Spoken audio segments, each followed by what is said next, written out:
buenos días para todos. Vamos a la primera carta del apóstol Pablo a los tesalonicenses. Primera carta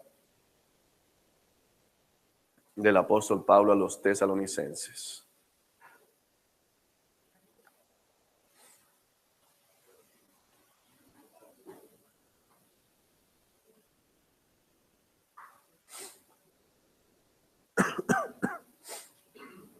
Ay, Señor. Capítulo 1, versículo 7 en adelante. ¿Lo tenemos? Dice así la palabra. Como resultado, han llegado a ser un ejemplo para todos los creyentes de Grecia, es decir, por toda Macedonia y Acaya. Recordemos, para poder entender lo que estamos leyendo, que la carta que Pablo dirige a los tesalonicenses es una carta que tiene una característica, y es que esta iglesia era una iglesia que no estaba atacando la autoridad apostólica del apóstol, valga la redundancia. Es una carta que inicia con mucha camaradería, por decirlo de alguna manera, con mucha familiaridad. Pablo se dirige a ellos simplemente como nosotros, que somos hermanos de ustedes, nosotros que damos gracias a ustedes.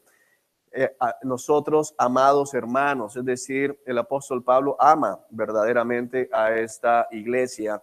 No que no ame a los Gálatas, a los cuales dice Gálatas tontos, insensatos, porque el amor de Pablo se manifiesta allá en la reprensión, sino que esta iglesia en particular era una iglesia que aceptaba la autoridad de Pablo a pesar de que estuvo muy poco tiempo puesto allí, y que se había caracterizado, el versículo 6 es lo que nos ayuda a entender, por recibir el mensaje, es decir, el evangelio, con la alegría que produce el Espíritu Santo, y esa alegría está fundamentada en una sola cosa, y es ¿cuál?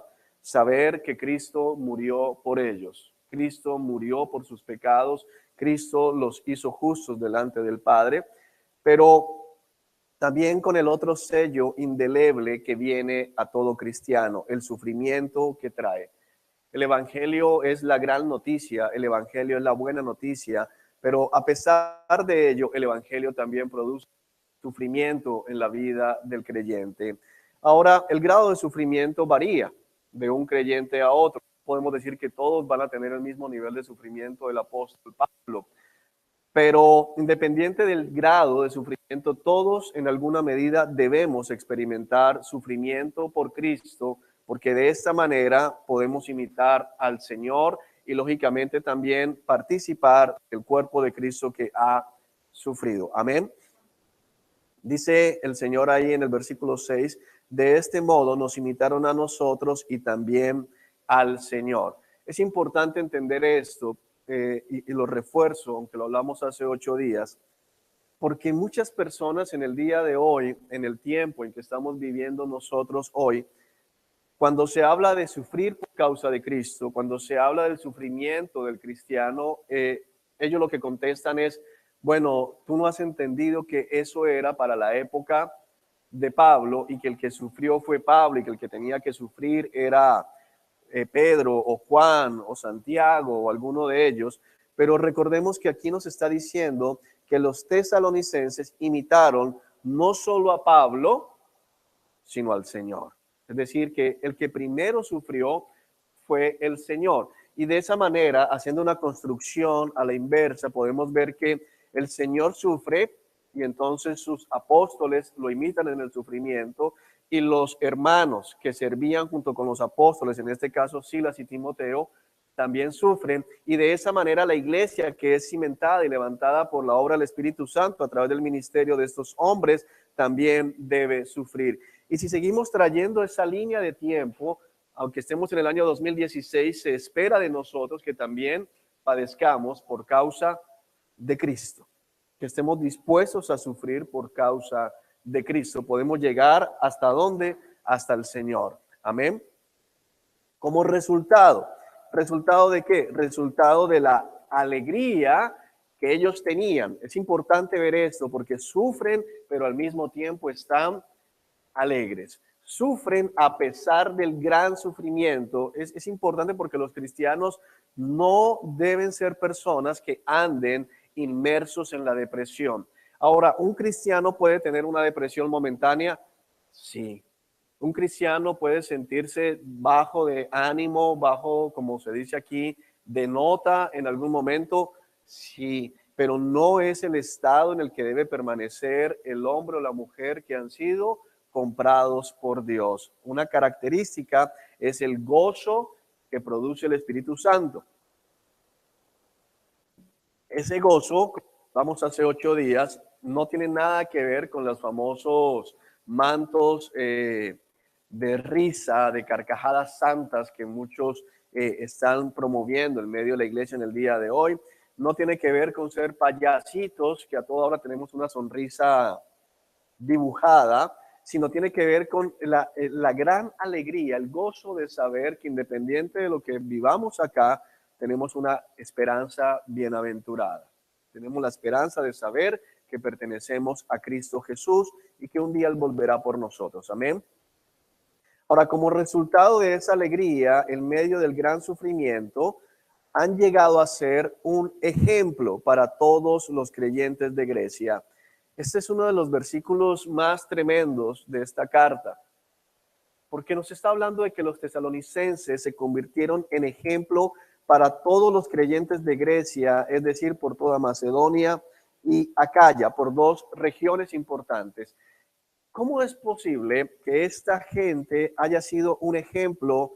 Pero tenemos que ver que el ejemplo que eran ellos no eran porque era una iglesia que acumulaba dinero, no eran ejemplo porque era una iglesia que compraba terrenos y levantaba hiper mega templos, no eran ejemplo porque compraron canales, bueno, sabemos que no tienen televisión, pero entonces no tenían un ejército escribiendo y mandando, no, eran un ejemplo, no porque se hubiesen tomado la política en Tesalónica, no porque hubieran conquistado a todo el ejército de Tesalónica, no porque hubieran conquistado los 7 montes que la iglesia anda tratando de conquistar en estos tiempos.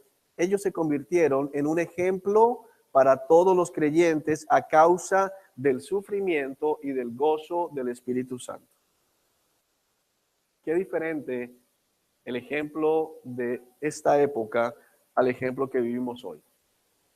La iglesia, una vez conocí un pastor que decía que él le había dicho al Señor que donde el Señor permitiera que se enfermara, no volvía a predicar.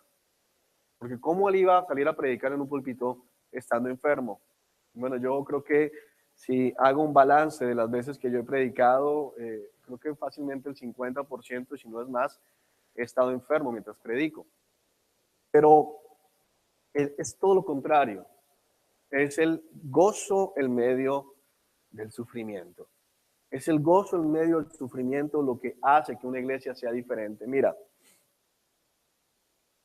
tú como iglesia o nosotros como iglesia podríamos enfocarnos en hacernos ricos. Hay muchas iglesias que se inventan multiniveles o que adquieren multiniveles para que toda la iglesia prospere, para que toda la iglesia, hacen pirámides incluso dentro de las iglesias, para que toda la iglesia prospere y poder decirle, mira, mundo, somos ricos, imítanos, pero no se te olvide que afuera, sin Cristo, hay gente rica.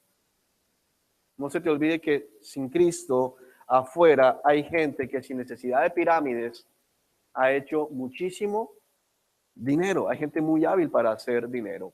Bueno, entonces vamos a enfocarnos en ser una iglesia de una excelente salud. Entonces vamos a cambiar la dieta, vamos a adoptar la dieta del Edén. Entonces en la dieta del Edén no había carne, en la dieta del Edén no había nada de eso, vamos a comer muy natural. Y mira, mundo, somos muy sanos. Bueno, fuera de las paredes de la iglesia, en gente que no es creyente, hay gente muy sana, hay gente que no le duele nada y de hecho a través de demonios hay gente que camina sobre puntillas, sobre fuego, sobre vidrios, no les pasa absolutamente nada. Ok, vamos entonces a decir, vamos a crear un partido político aquí en la iglesia y vamos primero a tomarnos la Junta de Acción Comunal del sector, luego iremos por el consejo, luego iremos por la alcaldía, luego iremos por la gobernación, hasta que pongamos el primer presidente colombiano cristiano y vamos a decir, mira mundo, tenemos el poder. Bueno, fuera de la iglesia El mundo sin Cristo tiene el poder. Bueno, entonces vamos a tomarnos las armas, el ejército. Y todos aquí vamos a instruir a nuestros hijos para que se unan a las fuerzas militares y de aquí a 80 años vamos a tener todos los generales o un gran grupo de generales cristianos. Mira, mundo, dominamos el ejército.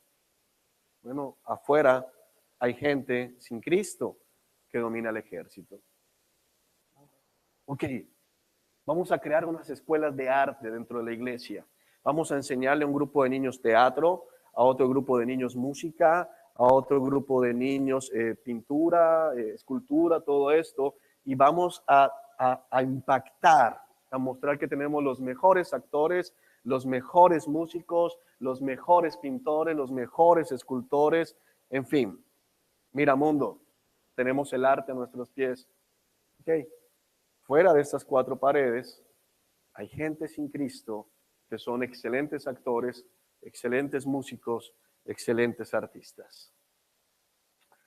Ok, vamos a hacer obras sociales, vamos a crear una fundación, vamos a unir, a voltear las cosas y en lugar de dar el 10% al Señor, vamos a dar el 90%, como hemos escuchado testimonios de algunos empresarios. Claro, no estoy diciendo que hagan eso, pero vale el ejemplo. Y con ese 90% vamos a construir, y te voy a contar, yo alguna vez proyecté construir Villa 1, la fundación de la iglesia se llama Fundación 1, y alguna vez hablamos de construir Villa 1, y vamos a construir 1000 casas y vamos a poner colegio allá, una cantidad, porque ha pasado por esta cabeza. Vamos a hacer todo eso para decir, mira mundo, somos muy generosos y somos filántropos.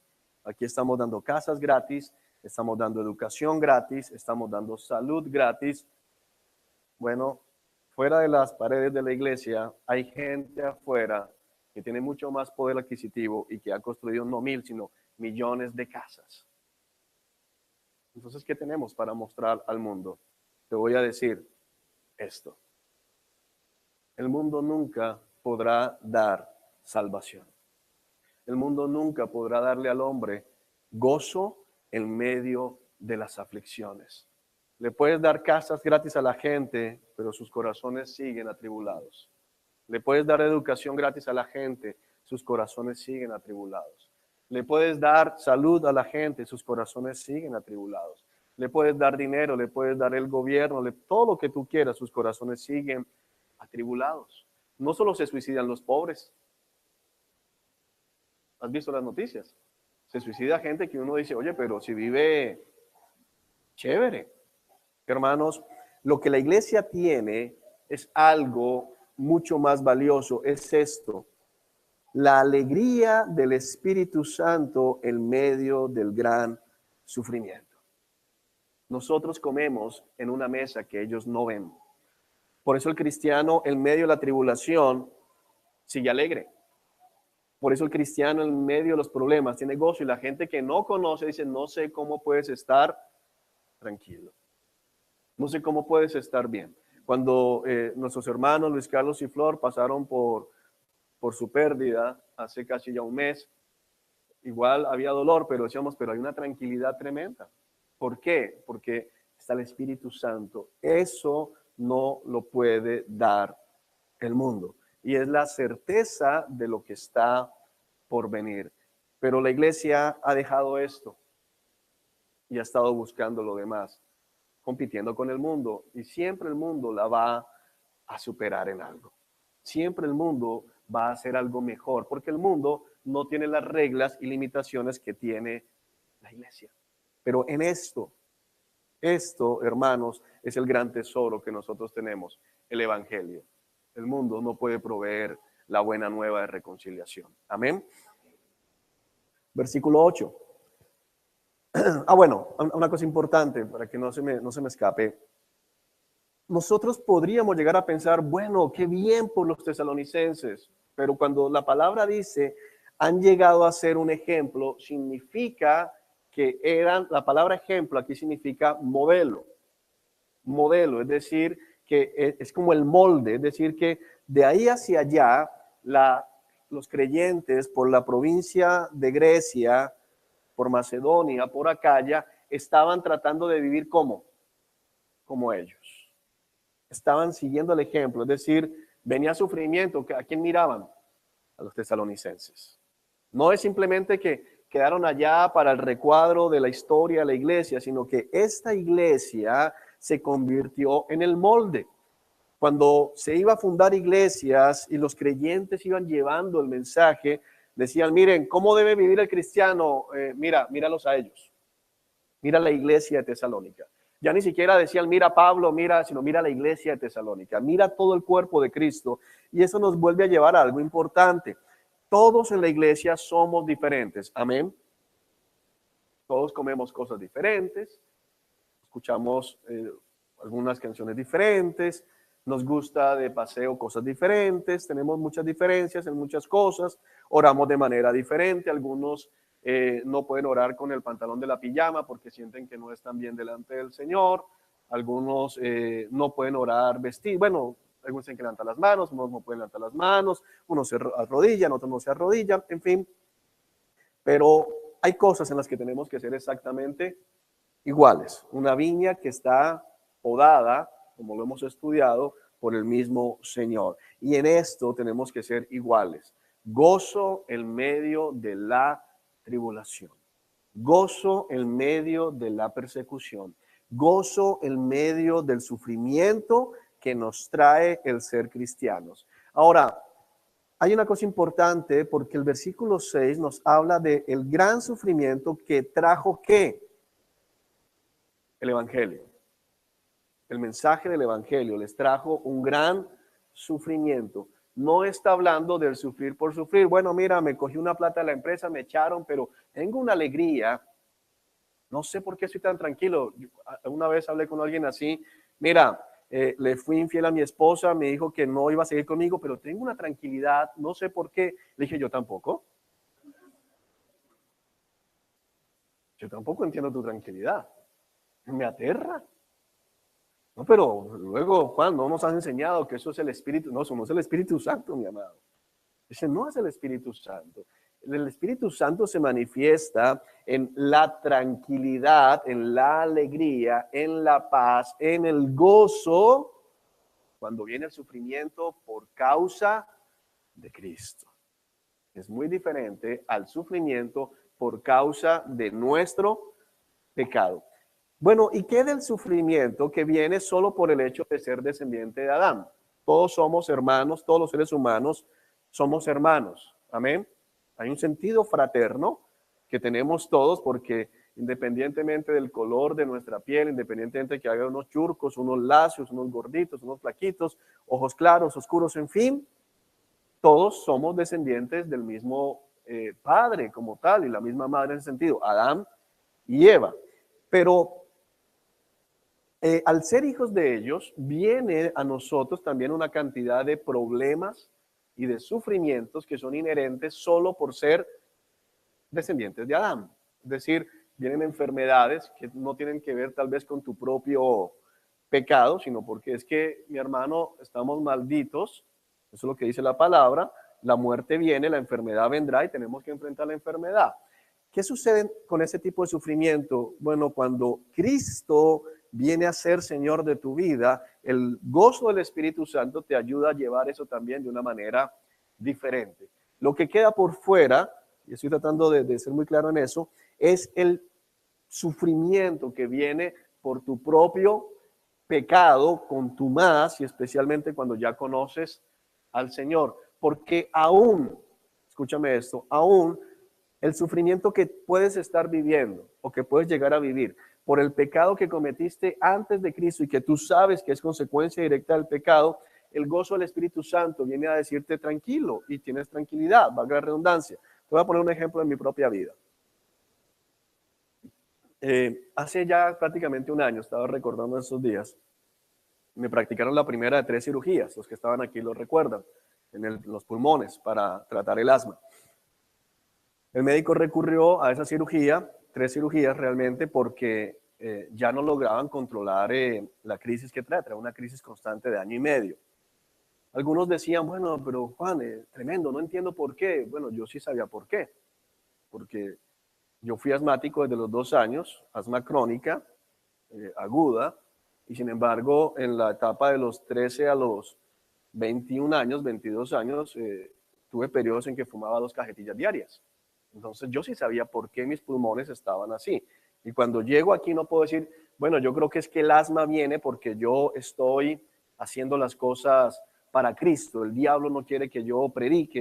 No, no, no tenía nada que ver. Simplemente fue la consecuencia de mi pecado, la consecuencia de no haber cuidado mis pulmones. Es así de sencillo.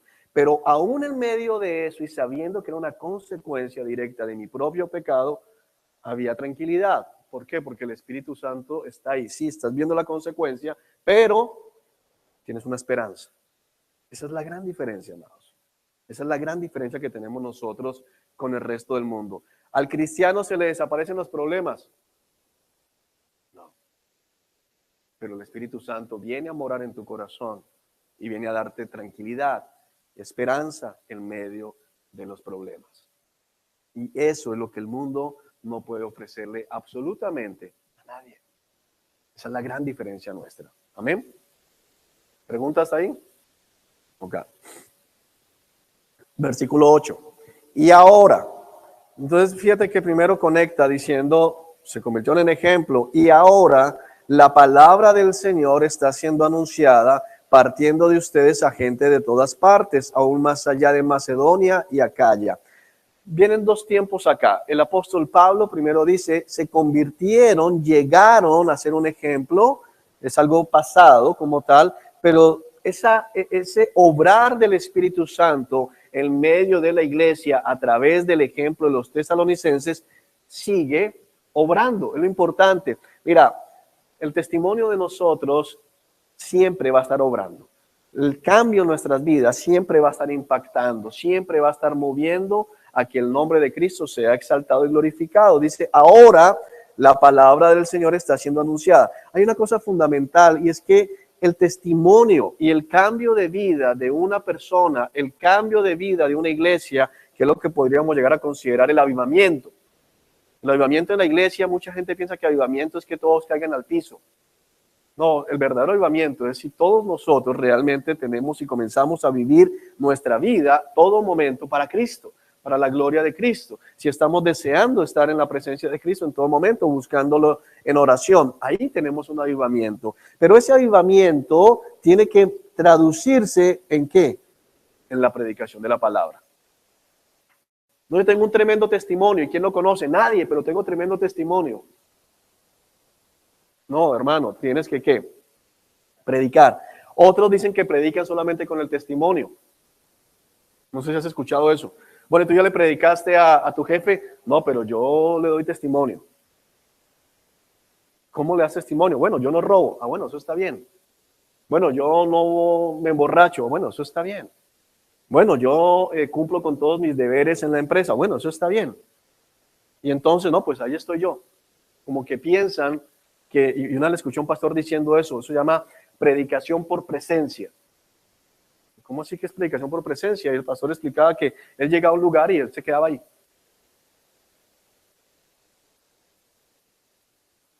Y algo tenía que pasar. Eso es una locura. No es lo que dice la palabra. Sin embargo, muchos viven la predicación por presencia, porque nunca hablan de Cristo. No basta solo con que tú hayas cambiado. Dios escogió salvar al mundo a través de la locura de la predicación. Sufrían, tenían felicidad, tenían alegría, tenían gozo, pero también ¿qué hacían? Predicaban la palabra. La palabra debe ser predicada. El evangelio debe ser predicado. Amado, tienes que predicar. Es lo que nos está mostrando aquí el Señor. Tienes que abrir la boca. No, pero es que yo creo que ellos viéndome van a cambiar. Y si ellos me preguntan, aquí estoy dispuesto a contestar. Y si nunca te preguntan, voy a hacer una pregunta. Yo sé que puede haberlo, pero ¿cuántos de ustedes llegaron a Cristo porque preguntaron a otro cristiano cómo se era salvo? Levante la mano. ¿Cuántos aquí llegaron porque un día vieron a un cristiano y dijeron, yo quiero ser como él, ven acá, ¿cómo se es como tú? ¿Alguien? Levante la mano. Ahora, levante la mano el que es cristiano porque le predicaron el evangelio y lo creyó. Y entonces, ¿por qué cambiamos el modelo? ¿Me hago entender? No, mira, yo creo que es que eso no es tanto de predicar, sino que...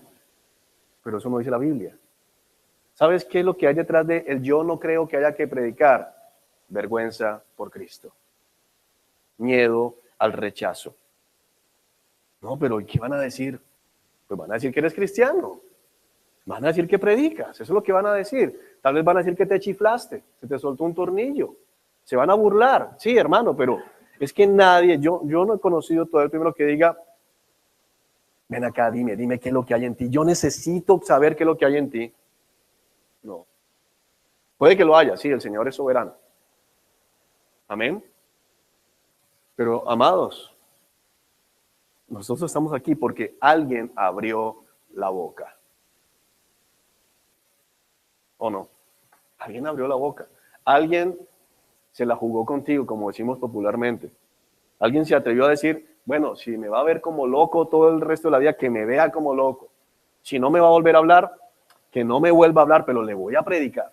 Yo estoy aquí porque mi esposa entró a mi oficina, eso es otra historia, ella se metió a mi oficina porque andaba buscando esposo. Ella lo ha contado, eso es verdad, pero no estoy hablando de ese punto. Pero ella entró a mi oficina a predicarme. Yo era el dueño de la empresa, era el gerente general de la empresa, estaba allá en mi oficina.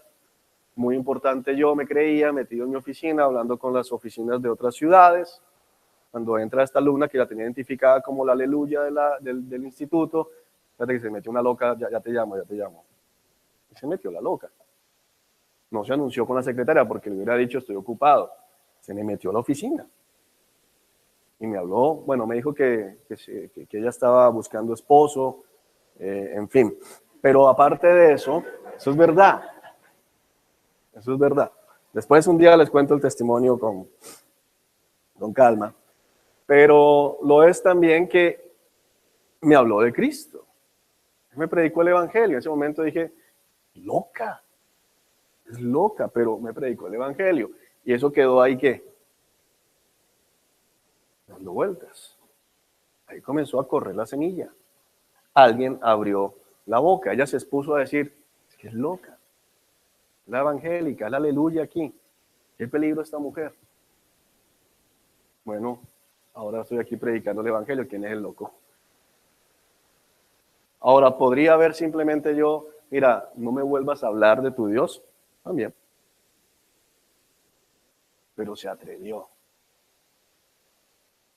No cambiemos el modelo bíblico. Es la predicación, no es otra cosa. Y ahora la palabra del Señor está siendo anunciada, partiendo de ustedes a gente de todas partes. Es importante entender que dice, la palabra del Señor está siendo anunciada. ¿Qué estaba siendo anunciado? La palabra del Señor, no el testimonio de los tesalonicenses. ¿Me estás entendiendo?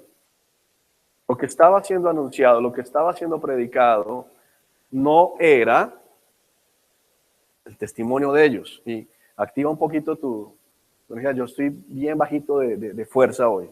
Entonces no te dejes distraer por eso. La palabra es viva y es eficaz. Amén. La palabra es la que estaba siendo anunciada. No estaba siendo anunciado. Mira cómo sufro. Mira, quiero que veas cuántas cicatrices tengo. Vengo a contarles, amados hermanos, que en Tesalónica mi familia fue llevada presa. Vengo a contarles, amados hermanos, que mi casa me la quitó el Estado. No iban a contar eso. Iban a contar ¿qué?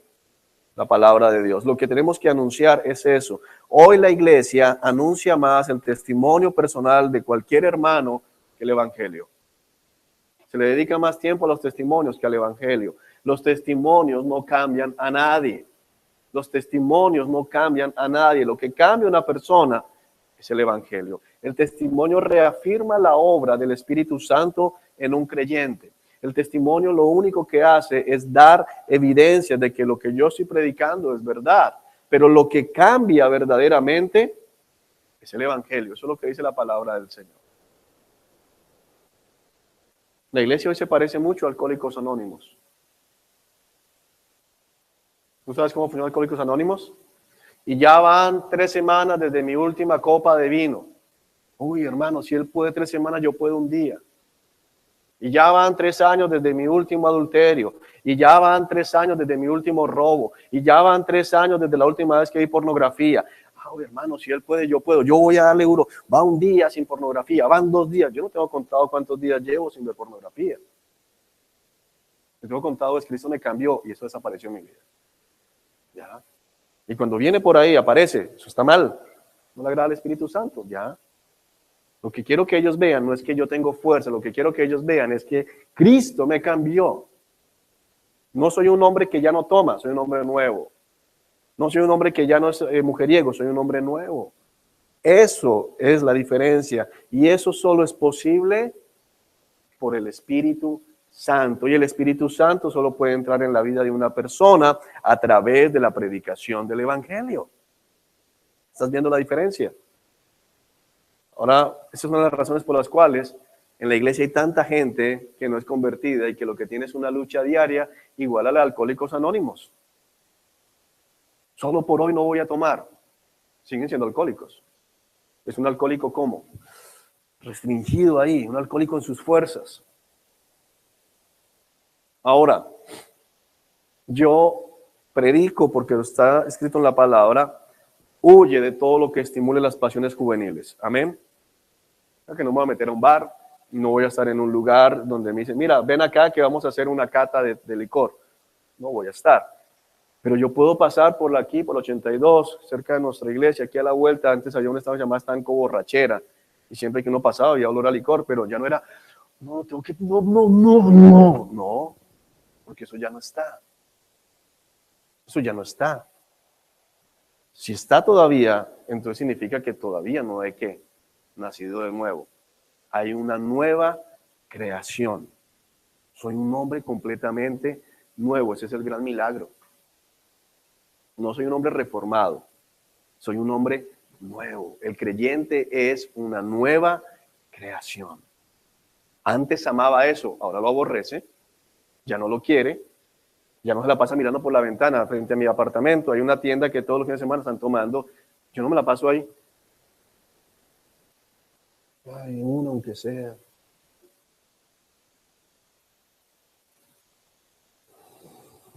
Ay, vamos a orar. No, yo no me la paso así. ¿Qué vida es esa? Pero esa es la vida que muchos cristianos piensan que es el cristianismo. Eso no es la vida. Eso no hay gozo. Eso no hay gozo en eso. O mirando mujeres y... Ay, ¿a qué hora dije sí? No, eso no es gozo. Eso no es gozo, eso no es vida nueva. Vida nueva es, me asomo a la ventana y digo, Señor, sálvalos, pobrecitos. Qué terrible estar ahí metido. No sé cómo pude pasar tanto tiempo yo en la misma.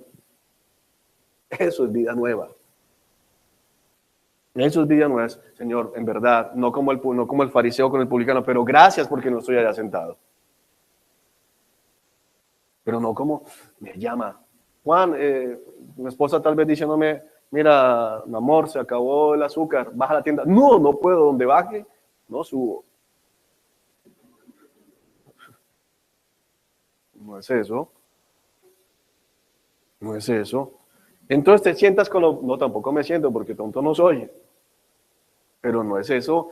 No puedo pasar por ahí. Imagínate, me tocaría irme de Barranquilla, me tocaría meterme en crear una villa solo para nosotros y seamos Amish.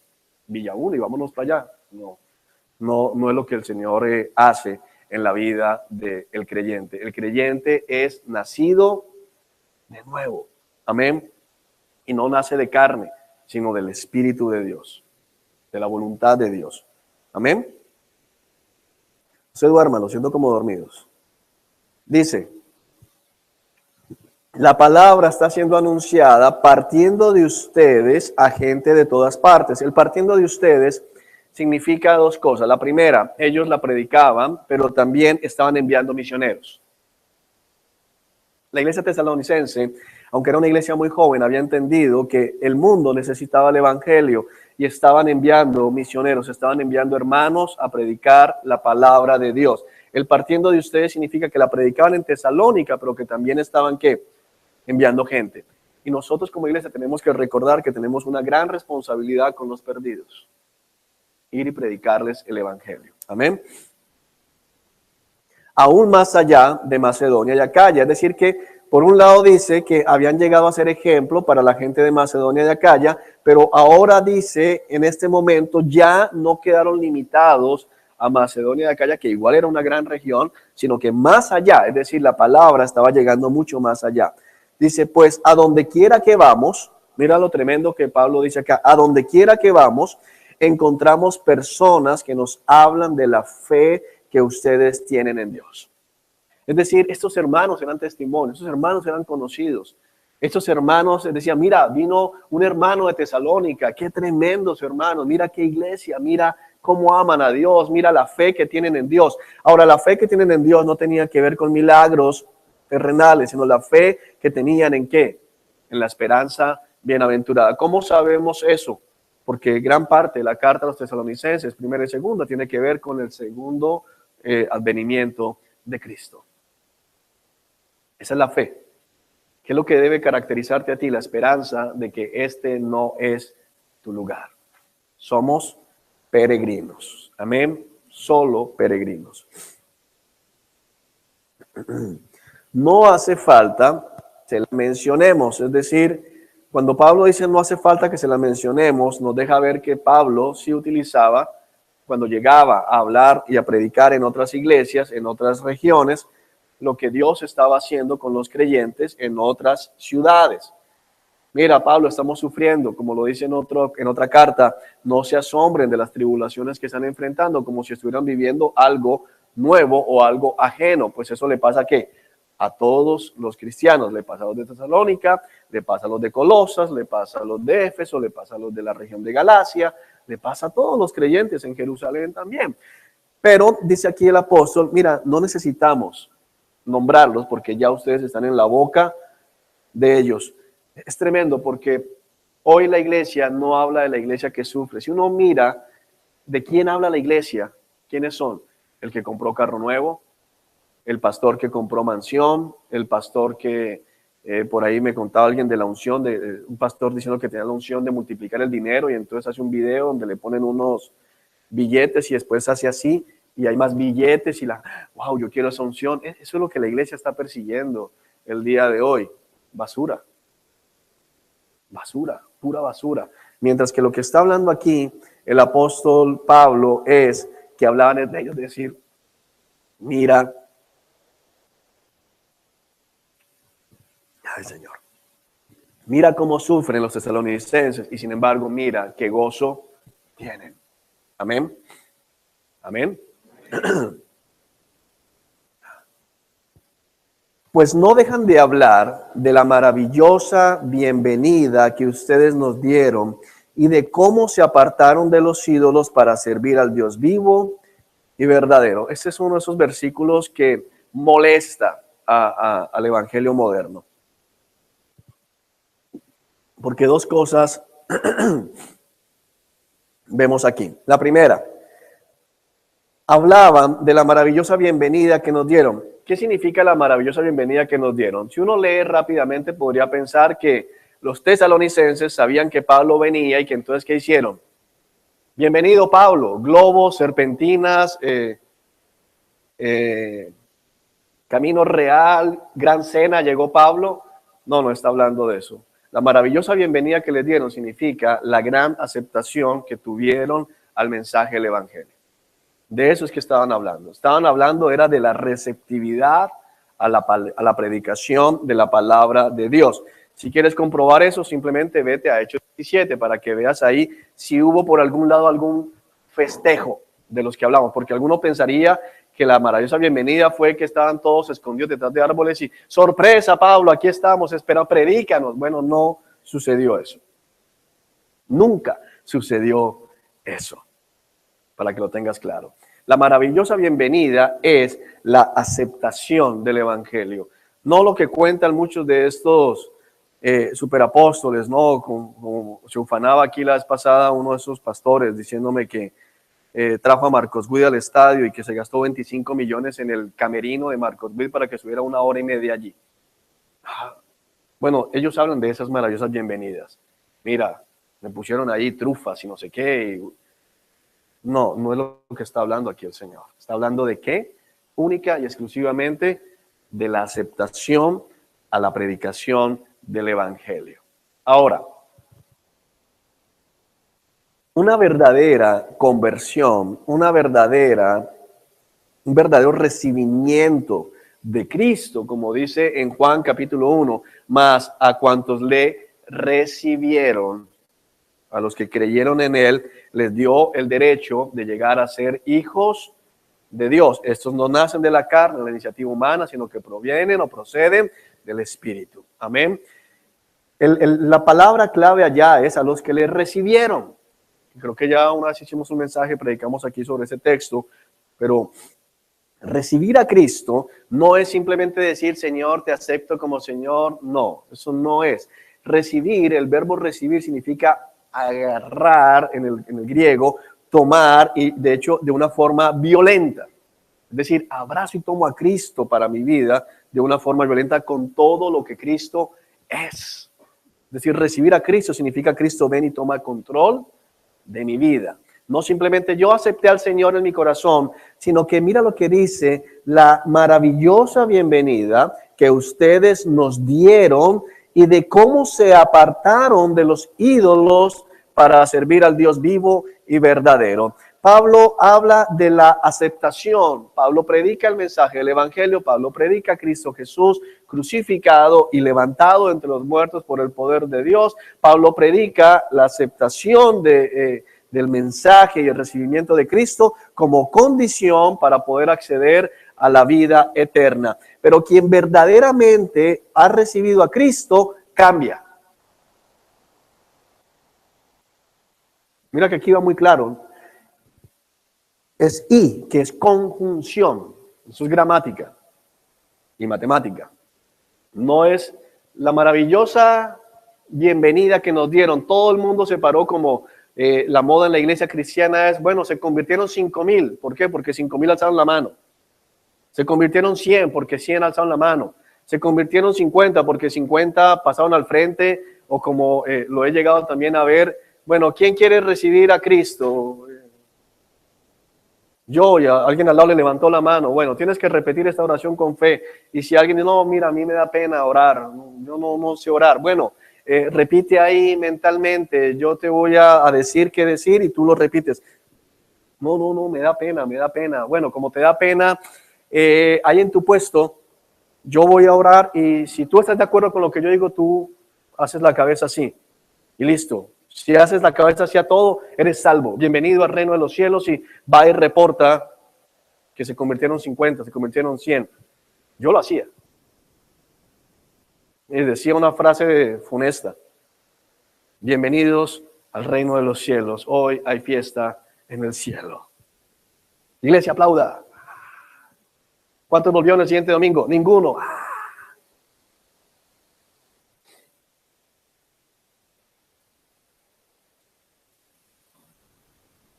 Porque la iglesia que yo estaba al principio tenía el récord de el mayor número de conversiones en un solo servicio.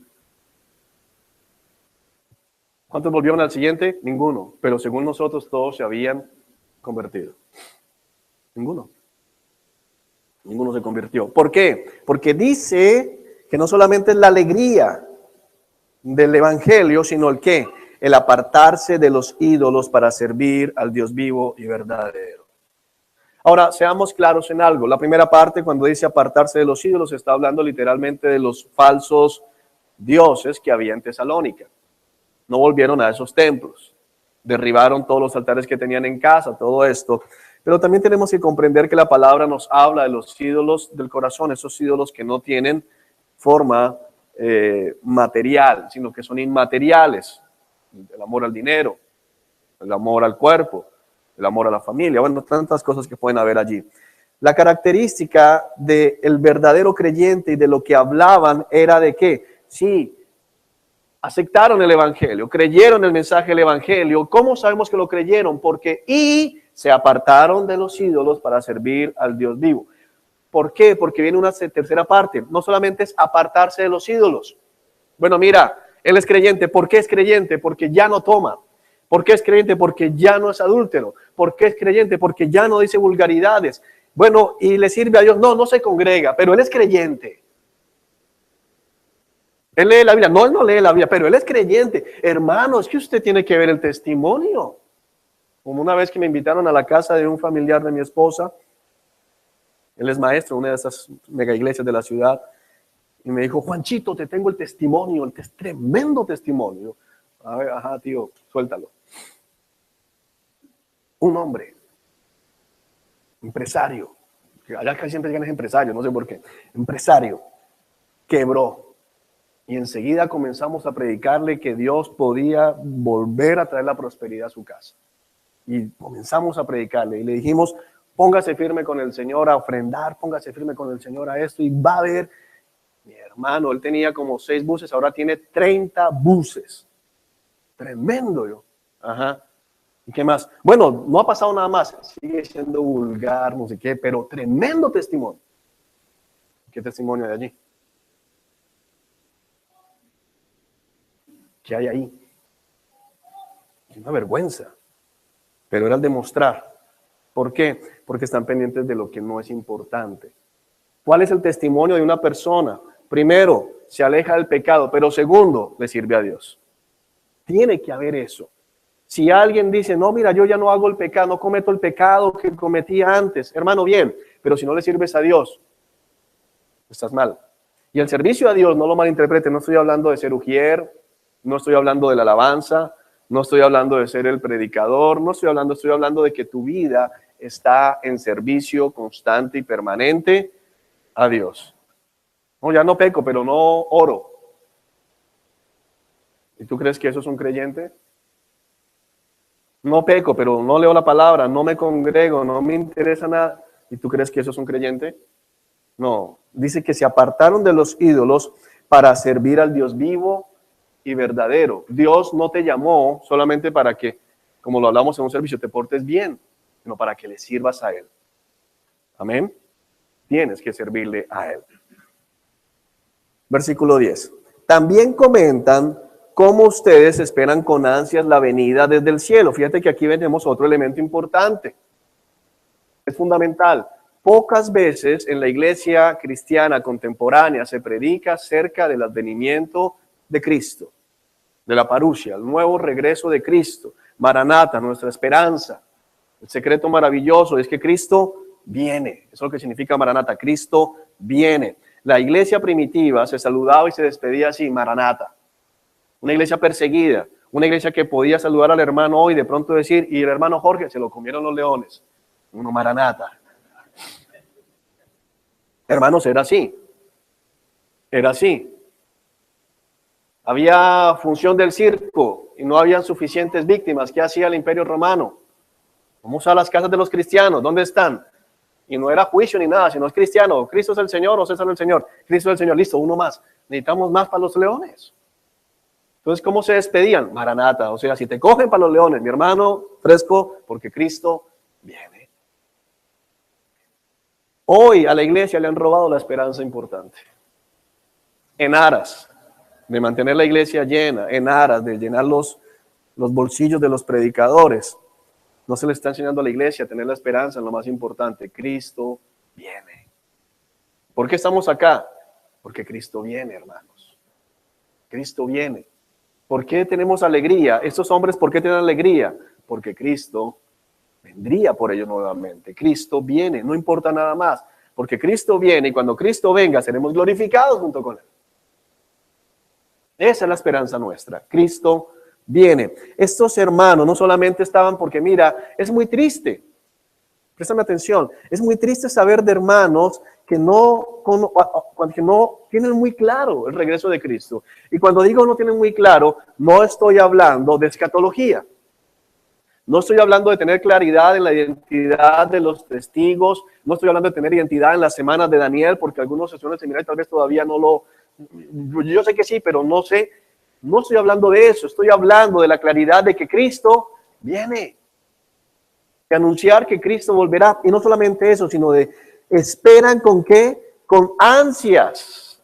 La espera con ansias es una espera activa, no pasiva. Yo recuerdo, para poder dar un ejemplo de esto, y lógicamente es muy diferente, pero cuando vivíamos aquí en Barranquilla, la primera vez con mi familia, que vinimos, creo que yo tenía 10 o 11 años, venía familia de Bogotá. Entonces ellos no había celulares. Yo sé que algunos no consiguen la vida sin un celular, pero en mi época no había celulares cuando yo tenía 11 años. Solo estaba el teléfono, ese teléfono estaba, y algunos lo recordaron. No había internet, no había nada de eso, entonces uno se comunicaba solo por el celular. Y cuando la gente salía a carretera, uno quedaba incomunicado, no podía comunicarse con ellos, ya, así de sencillo. Entonces los tíos decían, bueno, vamos saliendo de Bucaramanga, entonces son las 6 y más o menos el viaje dura tanto. Cuando llegaba la hora que más o menos sabíamos que era la hora, bueno, desde las 2 estábamos desesperando a mi papá y mamá, ya llegan, ya vienen, ya llegaron, ya. Esperábamos con ansia, salíamos a la ventana, ¿será que están perdidos? Salíamos a la esquina y esperábamos si venía el carro por algún lado. Había una espera con qué? Con ansias. Había un deseo de estar con él. Venían los primos, íbamos a hacer recocha. Entonces queríamos que llegaran los primos, aparte que si los primos llegaban, entonces el regaño era menos porque éramos muchos. Entonces estábamos ahí esperando con ansias. Nosotros como iglesia debemos imitar a los tesalonicenses y esperar con ansias el regreso de Cristo. Yo todas las mañanas cuando me levanto y todas las noches cuando me acuesto miro la ventana y digo, ya va a ser. Imagino mirando la ventana y que suene la trompeta en ese momento, ya, quiero irme. Yo quiero que Cristo venga, yo quiero que Cristo regrese, ese es mi deseo, ¿qué más quiero yo? Si tú no tienes eso, tu vida es digna de lástima. ¿Cómo así? Eso dice 1 Corintios capítulo 15. Si la esperanza del cristiano es solo para este mundo, los cristianos somos los más miserables y dignos de lástima. ¿Qué es lo que me fortalece en medio de la tribulación? Cristo viene y lo estoy esperando con ansias. Me quedé sin plata, hermano, Cristo viene. Estoy enfermo, hermano, Cristo viene. Nadie me habla, Cristo viene. Nadie llegó al servicio, Cristo viene. Se acabó la iglesia, Cristo viene. Prohibieron el cristianismo, Cristo viene. Pueden hacer lo que sea, pero no van a frenar el regreso de Cristo. Y si estoy en mi último momento, en mi último suspiro, con la maquinita que hace pip, en ese momento podré cerrar los ojos diciendo, Cristo vendrá, Cristo viene. Cerraré los ojos y cuando los vuelva a abrir, Cristo. No hay nada más. Eso es lo que tiene que mover tu vida. Si tú tienes eso, a tu lado, a tu alrededor, se puede caer el mundo. ¿Tú cómo te levantas? Firme. Porque Cristo viene. No hay más. Eso era lo que tenían ellos. También comentan como ustedes esperan con ansias la venida desde el cielo del Hijo de Dios. Jesús, a quien Dios levantó de los muertos. Él es quien nos rescató de los horrores del juicio venidero. Mira cómo el apóstol Pablo ancla inmediatamente el rescate del juicio venidero con la venida de Cristo. No solamente los cristianos andamos alegres porque Cristo viene, sino porque Cristo nos ha rescatado del juicio venidero, porque la mejor noticia del mundo es el regreso de Cristo. Y la peor noticia del mundo es el regreso de Cristo. ¿Me hago entender? La mejor noticia que yo puedo darle a una persona, a la iglesia hoy, si tú eres creyente, te digo, quiero decirte algo, tengo la mejor noticia. Y esto puedes asegurar. Cristo viene, Cristo va a volver. Esa es la mejor noticia. Pero si tú no eres cristiano y te digo, ¿sabes qué? Cristo viene. Esa es la peor noticia para ti. Porque viene, ¿qué? Juicio. Para mí y para todos los que estamos en Cristo, viene, ¿qué? Gloria. Viene gozo. viene el momento de recompensas, como dice Pablo en 2 de Timoteo. Por lo demás, me alisto a recibir ¿qué? La recompensa, la corona de gloria que Él ha prometido. Aquí estoy, listo. Y no solo para mí, sino para todos los que esperan con ansias su venida. Así lo dice el apóstol. No es algo exclusivo para el pastor.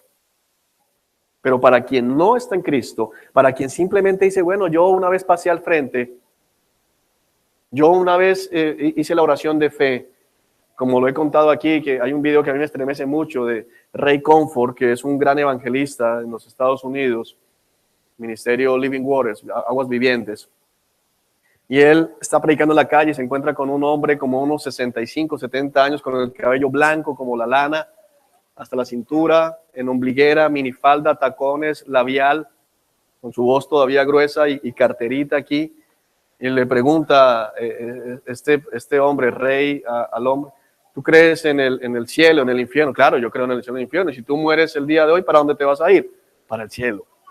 Te vas a ir para el cielo. ¿Y por qué te crees que te vas para el cielo?